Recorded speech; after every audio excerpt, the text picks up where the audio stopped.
Okay, don't chug it. Save some for me. Y'all ready? All right, let's do this thing.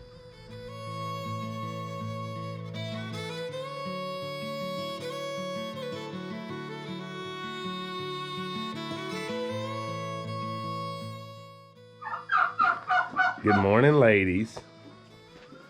How'd y'all like the barn? Huh? Oh, getting the lemons. Good morning. Good morning, Miss Daisy. Mainly for your animals. Y'all don't have to go to school. The whole shebang here. When the guineas grow up, do they become a tom? When the who? When the guineas grow up all the way, like these, do they become a tom? No, they don't become toms. Yeah. That. All right. Dog food. They can always be toms. All right. Give a little scoop of this for your horsey. Dinosaurs.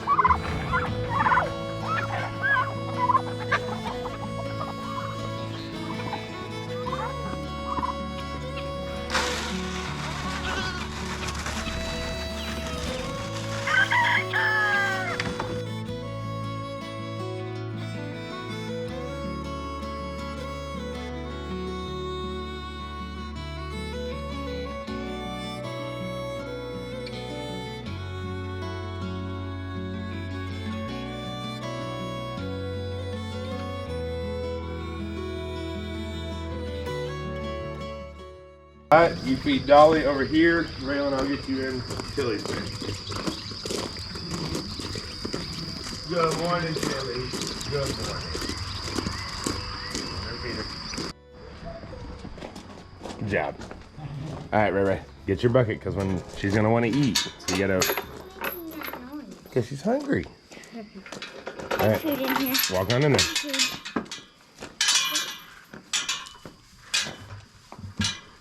Gotta dip it in. Good job. All right.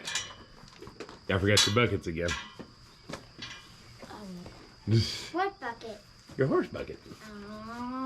That's all right. Just give her a little Evans. Okay, so Tilly sleeps in here at night. We feed her and the other animals in the morning. And actually, we kind of waited about another hour just to make sure they eat all their food down there. And she gets all of her food and gets a drink. So when we let her out, there's no goat feed around because we don't want her getting too much of it.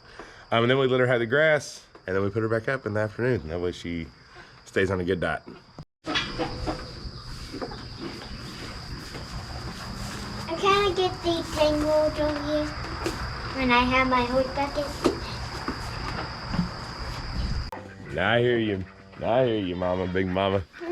So the kids do the chores over here with me because they have a horse now. And that is their duty to take care of. Isn't that right? Yep. We all love Tilly, but we're trying to grow a little bit more responsibility and ownership, and the horse is theirs. So now, we get up about, I get up about 5:45. We get them up at 6:30. Get them out here to do that, and then we'll get them in so they can start getting cleaned up and getting breakfast, and then I'll come back out and do my responsibility, me and Jen will, of milking the cow and feeding them. But we don't want to feed them before we milk because we want them to milk.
now.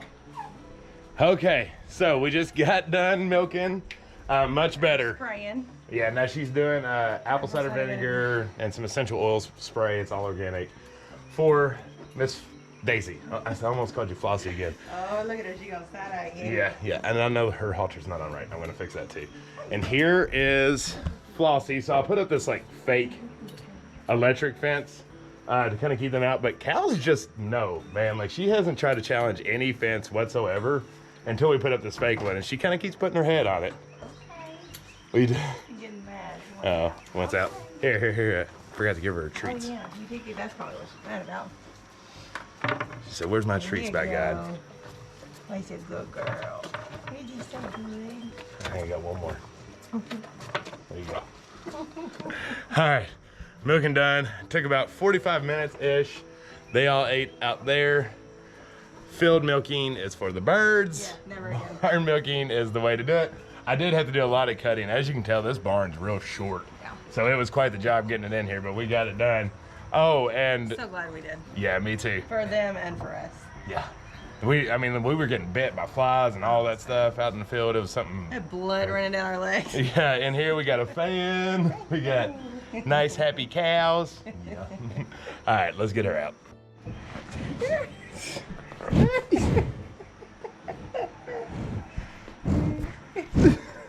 What is that? Big eyes. Oh. We're trying cow milk. Our own dairy cow milk for the first time. Y'all get to share that one because you all pass saliva all over the place.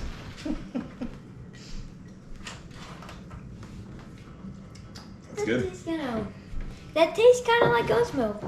Well, I mean, it's still milk in general. Okay, don't chug it. Save some for me. Nope. You don't like it?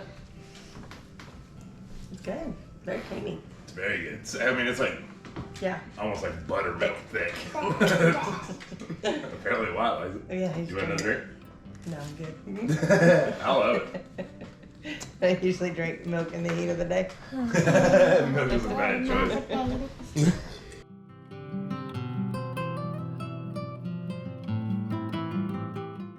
All right, it is many hours later. We got 2 gallons out of Miss Flossie, or Miss Daisy. Goodness gracious. I keep messing up the names, babe. I ain't ever gonna get it right. I think we're just gonna have to switch them. But anyways, we are going to head back up there because there's some things that we want to talk to you all about. Since the big reveal of us getting cattle, dairy cattle specifically. But yeah, we'll be touched there. But first, Janet's snapping some fresh green beans. And we are having a actually almost all homegrown dinner, aren't we, babe? Yeah, we had a big lunch, a good lunch. Trying to get rid of some stuff that was starting to go old. However, we were having mama pig ribs, homegrown green beans, and you never know, we might throw in a thing or two here.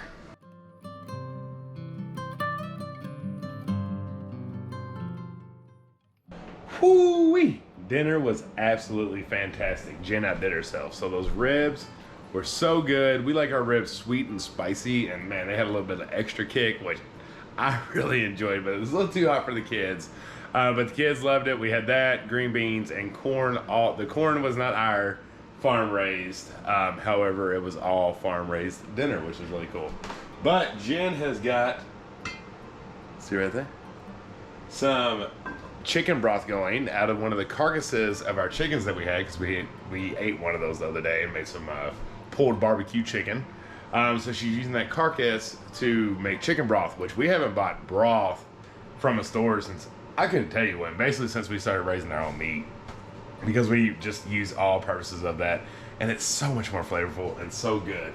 And then she's also got hard-boiled eggs going for more pickled eggs, which I know a lot of you all came to our channel just because of the pickled egg video. So first off, thank you. But those are the bomb.com. If you haven't tried Jen's pickled eggs, you need to ASAP. So Jen's busy in the kitchen, and so I'm going to do a solo evening walk. And so I thought I'd take you all with us and talk about the cows and do a little talking. Foggy.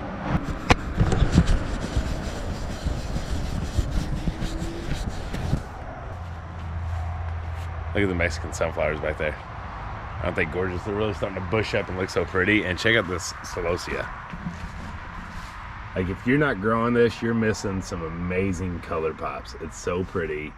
Right beside the dahlias, which you got that dark hunter green with the very vibrant color flowers, which we just had a rainstorm, so they're all kind of pointing down on us right now. But this little area is so pretty. Jen's garden is doing great. It really enjoyed that splash of rain that we had. And you know what, y'all? It may turn into a good bean year after all. On our 4th planting, we finally have some decent growth going on. And I don't even want to talk about that birdhouse gourd, y'all. Look at that thing. It's flipping everywhere. But the loofah's finally popping, at least. And then my big garden over here is doing really, really well. We're starting to get quite a few harvests. The tomatoes are starting to come in. We had our first couple full-size one to have our first tomato sandwiches, which was awesome. And I'm really happy with how it's going this season. Everything's looking great. Have a little work to do, but overall, great first year on a new property. Quick pumpkin patch update. Look at these giant pumpkins from Hoss Toys. They are getting so big. We got 3 pretty ginormous ones. I think this one over here is the biggest so far. Look at this thing. It is huge. So that's exciting. I love growing pumpkins. Pumpkins are fun to grow. I've been picking off some small ones on our smaller plants and giving them to Ray Ray. She's already started to love pumpkins as well. Right there is why we got guineas.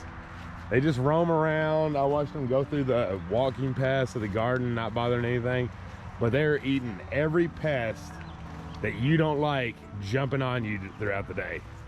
Yeah, y'all good guineas. You good guineas. Yes, you are. You just keep doing your thing. And since the cows have been here, my goodness, they've been happy because cows, you know, draw a lot of flies, which we talked about earlier with the apple cider vinegar and essential oils that Jen uses.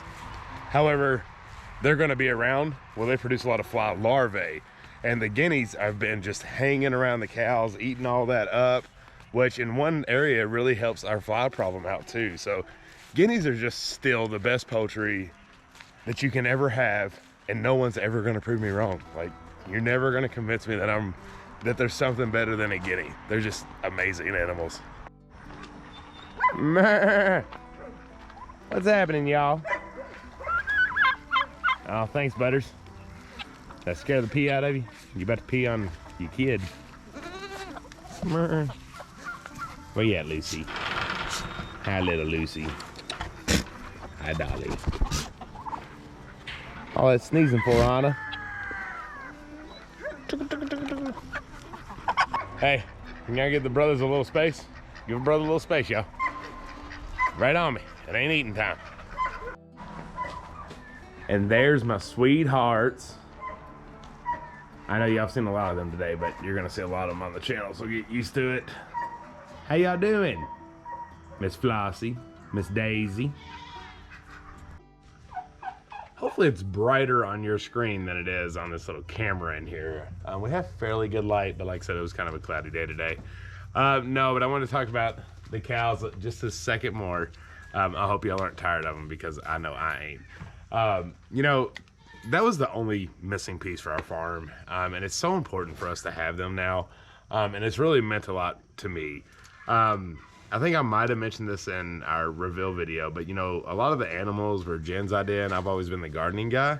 But I have like created this bond with these gals and fellas so quickly that, wow, thank you, appreciate it. Even with the sneezies.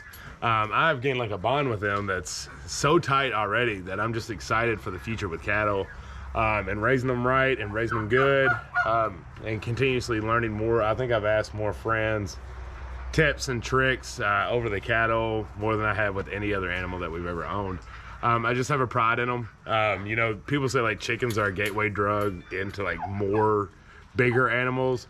Well, that's true. It goes to chickens, and then you finally get like goats or sheep, and then goats are like the gateway drug to cattle, and eventually it's always ends up with these guys. And it can be extremely intimidating because of their size, but I promise you all, at least with these four, They're just big, gentle giants. You never want to turn your back too long and never pay attention to them. I have an electric fence in between mine. Because, you know, there's bulls involved. They will go in heat. They start getting a little bit more playful. So it's always good to know and be cautious of them. However, I have felt a gentleness from them that I haven't felt from our other animals. And if you own livestock, or even if you've owned dogs or anything, you know what I'm talking about. You can see a softness in an animal's eyes, them towards you as well. And you just know, you kind of have that feeling that we'll say 90% of the time, they're gonna be a perfect animal. But you always just have to be cautious of that 10%. But I don't know, we've already gotten like 7 gallons of milk in like 2.5 days of milking. We love that. Jen is, I think, gonna tackle some more butter and cheese tomorrow. Now, the good thing is goats really help you learn how to start doing that, right? So it's on a much smaller scale, but because Jen already has the knowledge of how a cream separator works, how to make butter, how to make cheeses, and now it's just on a larger scale and opens it up to different cheeses, etc., like that.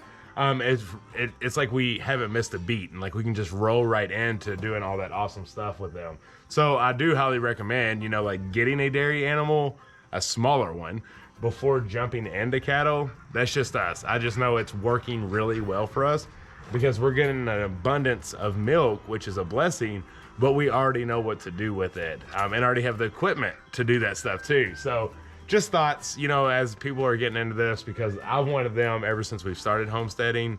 I just knew it wasn't the right time or the right space for it. Finally, it is, and I'm super excited to have them, and I can't wait to continue to show you all more of the cow journey. But I still love y'all too, even though y'all are a little bit more stubborn right now. We'll see how it goes with the cattle. They may turn stubborn too, I don't know, but we'll find out. But y'all, we are feeling fulfilled here. We're feeling like a complete farm. It's all good things. I hope for you all, if you're in an in-between time, if you're trying to hope for something or you're dreaming for something, keep fighting for that. Keep striving for it, learning as you go, like we did. Start with what you can. If you're not on the property that you can have larger animals, start smaller, goats, sheep, different things like that. Getting yourself used to them, getting yourself used to something smaller. I always had this rule that I wanted to be able to have something that I could manhandle with my own strength, and not get something that I couldn't handle. Well, I've had that enough, and now I'm confident enough in our farming skills to be able to handle something larger than me that could overpower me if it wanted to. And those are all important factors to remember when farming. You don't want to jump into something that you're not comfortable with, because if you're not comfortable, the animal's not going to be comfortable, and it's going to be a bad environment for everyone and a bad experience for everyone, and maybe deter you from doing that in the future. So just always make sure you're doing baby steps. Don't bite more off than you can chew, and make sure that you feel confident and ready before getting an animal, because ultimately, if you feel that way, then they're going to feel that way as well. Y'all, we hope you enjoyed the video today. Thank you all for the amazing comments about us getting the cattle and the surprises and Tilly the horse. It was a fun ride. We're really excited about the Appalachian Fair. They called us and said, we don't know if our building's gonna be able to handle you all. So that's great. I love that you all are responding back and wanting to meet us. We are so excited to meet you all and really get to spend some time with you all. But other than that, if you haven't subscribed, make sure you tune down below. And until the next one, y'all, we love you. Bye.